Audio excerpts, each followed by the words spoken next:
Hey, St. Peter's. We are your pastors, Lori Bievenour Dakota Roberts. We are outside of this building that we love, sharing it with people whom we love even more.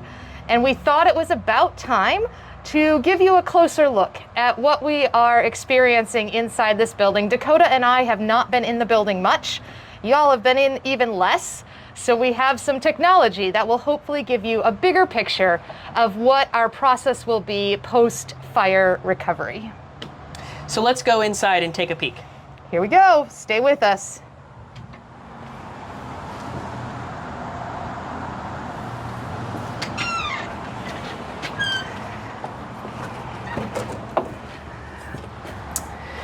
So as you come in the building, the site is already a bit emotional. If you turn to the right just a bit here, you'll already start to see how sort of the firefighting efforts have made our entryway sort of destroyed in a bit of a sense. You'll see ceiling tiles on the floor. If you take a look up, you'll see the exposed wiring and the exposed air duct system. And throughout the tour, what you'll also notice is a lot of soot everywhere, and I will try to point that out where it's the worst. But truly, there's not a space in the building that was not affected by the firefighting efforts or by the soot and smell of smoke in the entire building. So while the fire was contained to a room, the entire building is going to have to undergo some sort of renovation or remodel. So let's take a walk down the hallway. I'll just jump in here and say, it's probably obvious to you, but I am wearing a mask today. Dakota is not, and that is okay. Everyone has different preferences. It is currently not required, but the church doesn't smell like it used to, and Absolutely. There is much that is unknown about this space. So thank you for honoring those differences and also recognizing that we continue to try to make the best choices for ourselves and one another. Yeah. So as you come down this way, I'm going to have Lori sort of stand here and try to pan up to show you just the extent to which some of the firefighting efforts were taken here. So if you take a peek up there, what you'll see is our actual roof is that wood part there and those beams that support our roof. Because that is all exposed wood, all of this is going to have to be, the drop ceiling will be taken down, and this will all be cleaned and sealed to keep the smell of smoke contained. So next we're going to go into our parlor and our curtain room. Hey Dakota, if I recall, isn't there a hole right above your head? Yeah, so you can't see it as well because we've done such a great job, or our company has, of repairing it. But up here, there was a huge, probably a 2-foot by 2-foot hole that was for the firefighters to let smoke get out of the building. Yeah. So that's one of 3 roof repairs that will be happening. It's real. All right, to our beautiful parlor we go. So in the parlor, again, there's a lot of ceiling tiles that are missing and lights that are down. If you look down on the ground, you'll see quite a lot of carpet damage. I'm going to pull the curtain back here so that Lori can kind of see just some of all of the ceiling tiles that got wet from a rainstorm after the fire, before the roof was able to be repaired. And then if you can pan up, Lori, you can kind of see where that insulation started to really come down and get damaged. So, and this is probably a good room to note. All of these contents are being inventoried. They actually have been inventoried already. And they go through a process with our insurance company. So think down to every last paperclip. Mm-hmm. I will also note, if you see the hanging wires here, we are not unsafe, we are fine, but also there is no electricity in this room, so bear with us with the darkness. Go ahead, friend. Yeah, so as we go out of the parlor, what I'll also name is that in every space, like Lori said, the contents are being inventoried by the insurance company down to every last thing.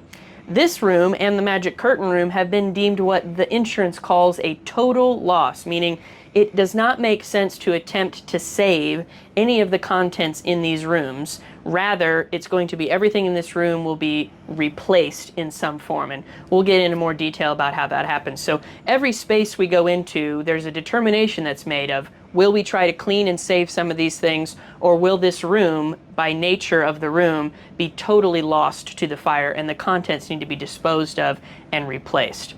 Especially what comes into play there is whether or not a child could interact with a piece of contents from the building. Because the cleaning is such, we can't guarantee that even if we clean an item, it's safe for a child to maybe put in their mouth or have in their hands. So if a child is going to interact with something, we have tried to deem that a total lost item, and that item will be replaced. And then as we walk, I'll just name, as I pan back to see this furniture, some of you know that this was a gift at this point many decades ago. And what Dakota and I have done as we've walked through this building is to honor that there are prayers embedded in every square inch of this process. And so we pray with gratitude for the generosity of those who came before us. We pray prayers of letting go. We pray prayers of the reality that this affects each of us. Right. So we're going to walk down the hallway here. A couple things to note. We're going to first go in, take a peek at what was the office administrator's office. But if you were to look at this floor here, you can kind of see on both edges the amount of soot that you can see. This tile was actually sort of a pale orange color, and it's almost completely blackened on both of these sides here. Do us a favor, just walk a path through sure, there. Absolutely. There you go. Oh, There you don't go. hurt yourself, friend. That's what we're working with. That's settled throughout the entire building, and that is what we are trusting our professionals to clean for us. So here we are in what used to be our admin's office. And so this is perhaps one of the most devastating rooms of the fire that wasn't the source room. Because the firefighters had to make sure there was no fire or embers lingering in the ceiling, all of the ceiling had to be ripped down. If you can see, you can, we'll show you a better view in the technology room, but you can look at her desk and see where things were on the desk, and the level of soot that there is, that is left on the desk. So now we're going to take a trip down to the pastor's offices and the conference room. And let me show you one thing in here. This empty space is where the copier used to be. And I will just note that every electronic item in the building is dealt with separately than all of the other contents. Same is true with fabrics and a few other specialty items like artwork. Yeah. I'm going to let Lori go also walk through the bathroom just to show you some more levels of soot on the floors. Whew. It wasn't too long ago that we were dedicating this beloved space. And surely there were some things that we might have changed. We will continue those conversations, and we will trust that our gender-inclusive bathrooms and our accessible bathrooms will once again be restored in due time.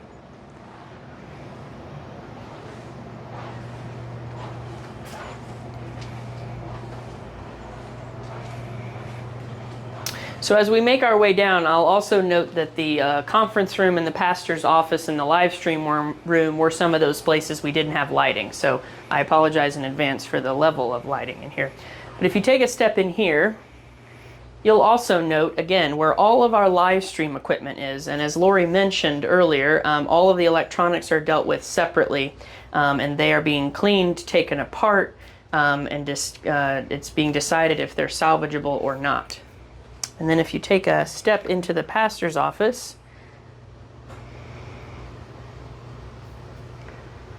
we're coming.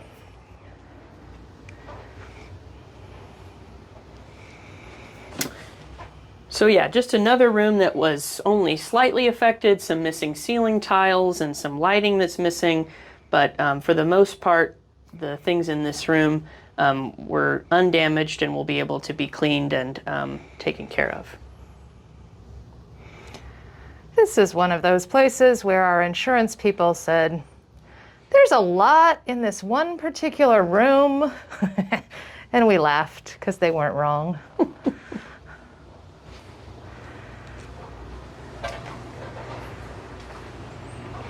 So we'll just pause here before we go into the sanctuary to take a peek at our conference room. Again, a room that didn't have quite a lot of contents in it, but that still was affected by the firefighting efforts. This is where the hybrid meeting television was housed, so that was a big piece of electronics that came out of here.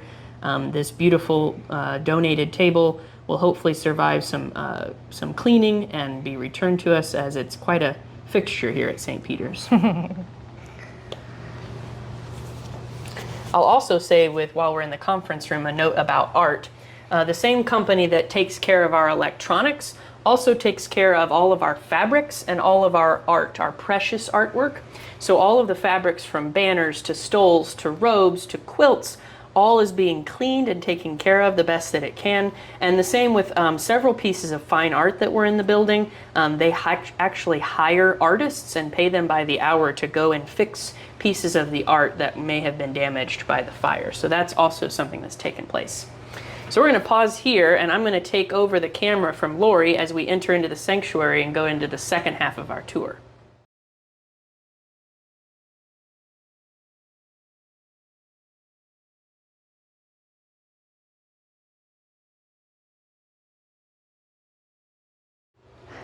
Here we go. So you'll notice we do have lighting in our sanctuary. Might be missing some door stops. So our sanctuary has less damage, but not no damage. There is a particularly large hole in the ceiling that Dakota will get to. There is a plan to restore that hole. There are questions about exactly how that will happen, but we are certain that there will be a way to solve that problem. It is currently safe to the elements, so we're grateful for that. Up in that same space, you'll notice our projector has not been moved. That was a brand new projector. That is because we need special equipment to get it out safely. The shields of the apostles up there will be cleaned and hopefully survive. They are from our original congregation, but all these pews and pew cushions are quite a question. The cushions will not make it, we know that for certain. The pews are also a big question mark. They look like they're finished wood. The reality is they are MDF and exposed, and that soaks up a ton of soot and smell and smoke. So if you would just say a prayer for the way in which we will embrace the conversations that need to be had about this space. The same thing is true for our pulpit and our lectern and our altar. You will see that our baptismal font is in 3 pieces on the floor. That is intentional so that our professional staff who are cleaning do not try to move it thinking it's one piece. It is safer like this, and it should be able to be cleaned, so we give thanks for that. We do believe the cross on the wall is also going to be okay, and there are a lot of bricks in this room. And our bricks are not the smoothest bricks. They are particularly porous. There will be a special process to clean all of those bricks. It might be true that we will need to then seal the bricks. We're just waiting to find out. The same thing is true of our organ and our piano. Our organ will be taken out of this space by professionals. They have already been here to help us with how that process will work. The organ will be removed. It will be stored in a storage facility that we already have secured. The pipes will be rotated on a regular basis so that they don't get misshapen just from laying in ways that they shouldn't. The piano will also be professionally cleaned so it can be restored. It is a fabulous instrument, and so we know that it needs to be treated with care, and we are talking to the right professionals about that. The sanctuary carpeting we know is done. Some of you will be celebrating at that news. And this is a place to talk about, we were already in conversations about the accessibility of this space. That happened with the Wabash Democracy and Public Discourse deliberation that happened a few months ago. We just got that report from them, and we will use that to inform our conversations about how we renovate this space as we move into the restoration and renovation phase. That can also be said of the wall that is no longer movable, but that will be taken down when we do some renovation in this space. So with that, we will move. Dakota, do you have anything else that I missed in here? No, I think you got it all. Okay, so we are gonna move out this entrance or exit to the sanctuary. I mean, if you've never seen up in that organ room, it's kind of cool. It is a real pipe organ, which is a unique feature of our congregation.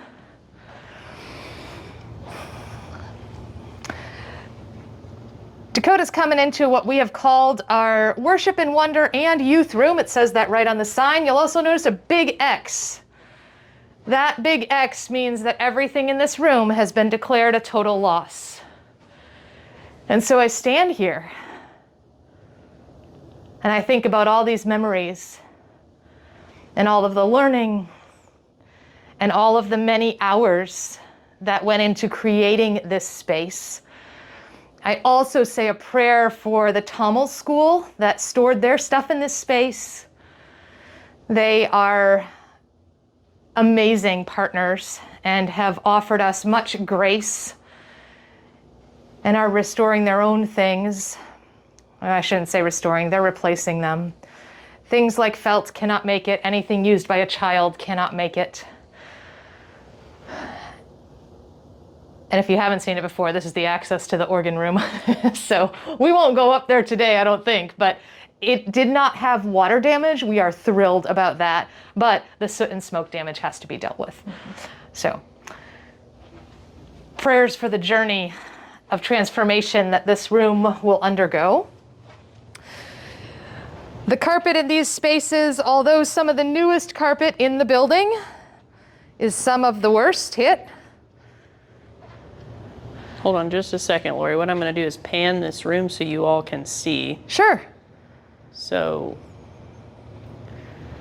just get a good angle shot here, and you'll see the ceiling tiles missing to inspect for further damages, and the TV that we had sent away to the electronics, and the quilt that was hanging on the wall.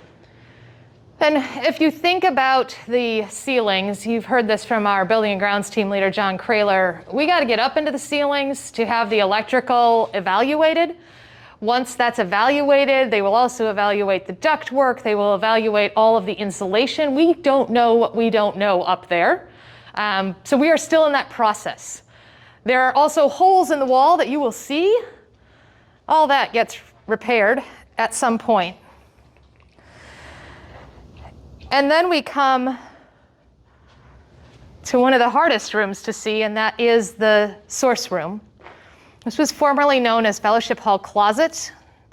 It housed a lot of tables, a lot of chairs, and an unbelievable amount of equipment for our preschool. If you note, the fire door worked.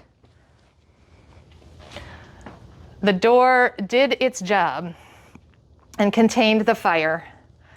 But as you come in here, okay, this tiny little flashlight is not going to do it justice.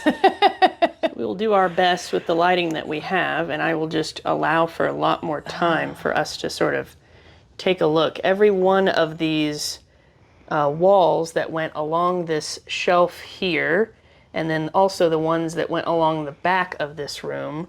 Originally there was almost floor to ceiling, wall to wall shelving in here that contained so many preschool items and toys and crafts. You can see the remnants of plastic and building blocks and watering cans and train tracks. There are houses, tricycles. It's really endless. And then if you see over here,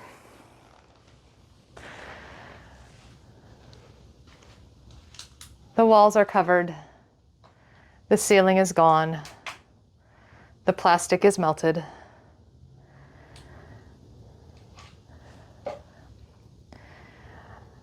Somehow, and I'm not asking too many questions, But all of our yoga mats are remarkably resilient. They're also covered in soot and some of them melted together. Way back in that back corner is our hot water heater and part of our HVAC system. There were a lot of utilities coming into this closet. And I think at the end of the day, what we are grateful for, when you can see melted play bricks, is that the fire doors worked. That's a vacuum. Yep. Let me pan down to that really quickly. So you can also see here this table and the level to which the fire raged in here melted one of these small, or rather not small, circular tables we use in Fellowship Hall.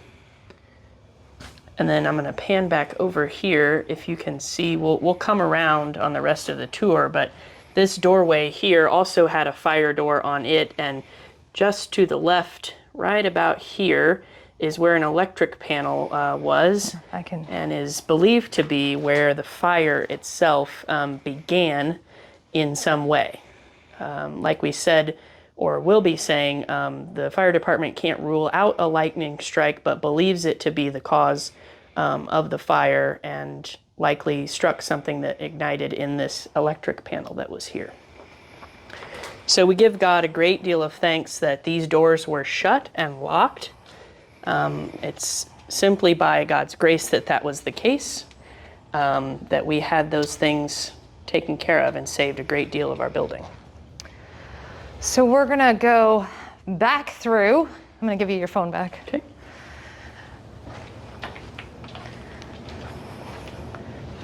With a brief stop in this closet.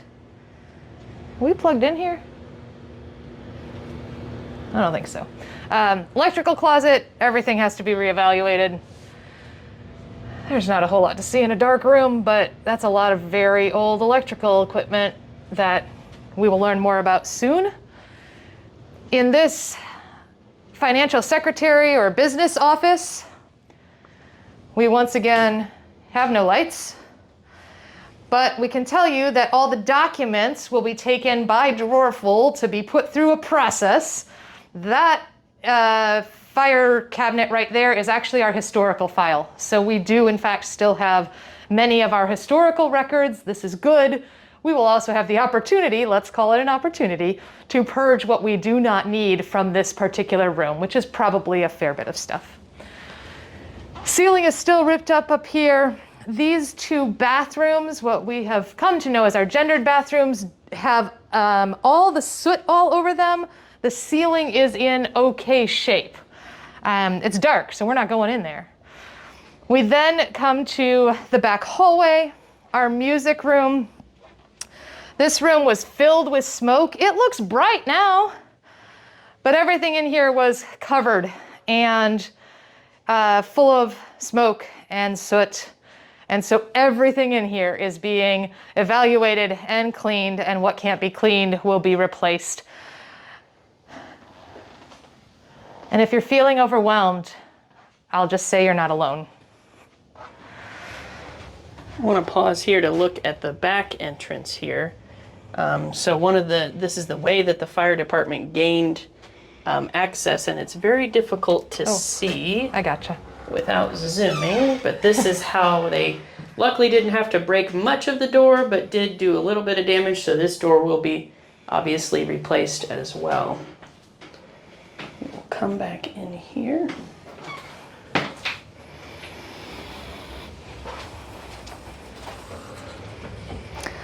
This would be our classroom hallway, and we'll just kind of take a walk through.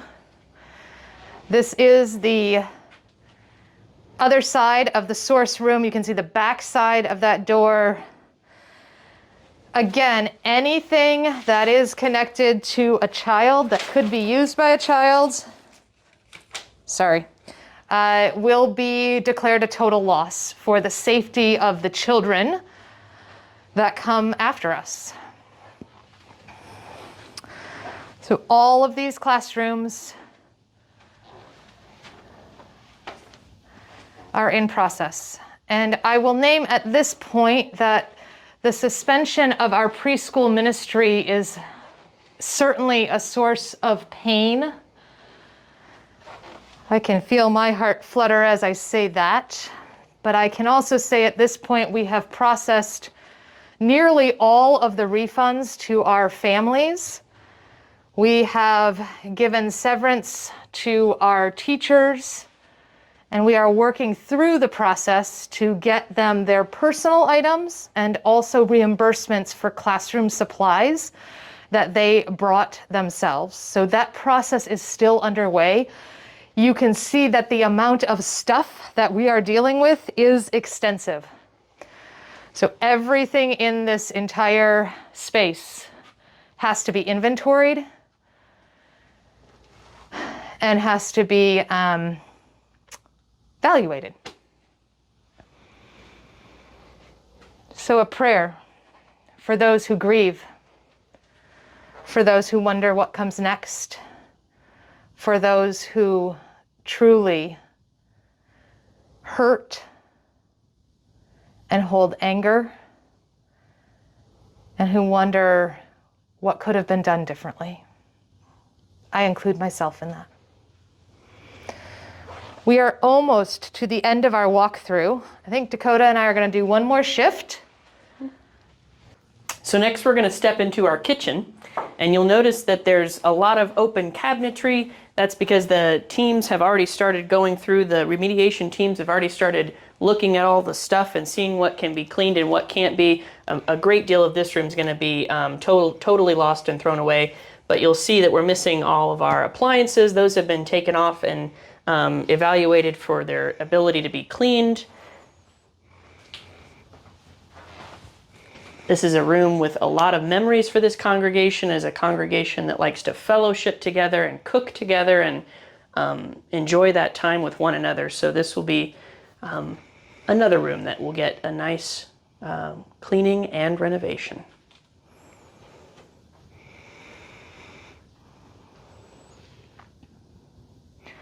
Sorry, it's the only light we've got.